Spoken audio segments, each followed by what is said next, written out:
अस्सलामुअलैकुम। मटन कोफ्ता करी। इसमें कोफ्ते बनाने का तरीकेकार सेम होता है, पर ग्रेवी आप मुख्तलिफ तरीके से बना सकते हैं। जिसके लिए एक पतीली ले ली है। अब इसमें आधा कप तेल ले रहे हैं। अब इस तेल के हल्का सा गर्म हो जाने के बाद इसमें 1 चाय का चमचा साबुत सफेद जीरा और 1/4 टीस्पून मेथी के दाने डालकर इन दोनों अज्जा को तेल में 3 से 4 सेकंड फ्राई कर लेंगे, ताकि इन दोनों अज्जा की खुशबू तेल में आ जाए। अब ये 4 मीडियम साइज की प्याज जिसका पेस्ट बना लिया है, इसमें डालकर इसे इतना पका लेंगे कि प्याज में मौजूद पानी बिल्कुल खुश्क हो जाए, प्याज के पेस्ट की रंगत सुनहरी हो जाए और तेल अलैदा हो जाए। इस ग्रेवी में प्याज का अच्छे से भुनना बहुत जरूरी है। अब इसमें 1 खाने का चमचा लहसुन अदरक का पेस्ट डालकर इसे भी प्याज के साथ मिक्स करते हुए 3 से 4 सेकंड फ्राई कर लेंगे, ताकि प्याज और लहसुन अदरक दोनों से कच्चापन खत्म हो जाए। अब इसमें 1.5 चाय का चमचा, ये जितना आप खाते हो, पिसी हुई लाल मिर्च, 1 खाने का चमचा पिसा हुआ धनिया, आधा चाय का चमचा हल्दी पाउडर, 1 खाने का चमचा, ये जितना आप इस्तेमाल करते हो, नमक और साथ ही 1/4 कप पानी, ताकि मसाले जले नहीं। डालकर इन मसालों को इतना भून लेंगे कि डाला गया पानी खुश्क हो जाए, मसाले अच्छे से भुन जाएं, मसालों से कच्चेपन की खुशबू खत्म हो जाए और तेल अलैदा हो जाए।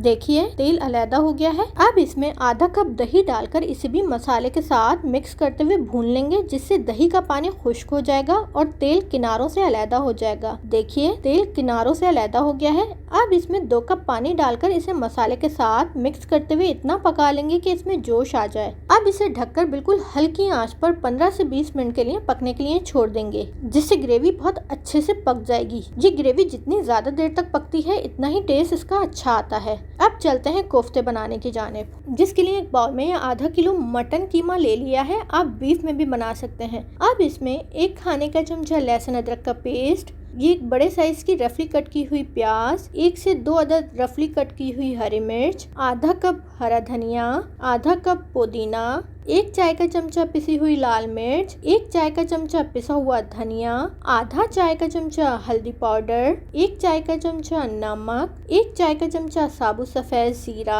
आधा चाय का चमचा पिसा हुआ गरम मसाला, ये 2 खाने के चमचे गाढ़ा दही, 1 खाने का चमचा मक्खन।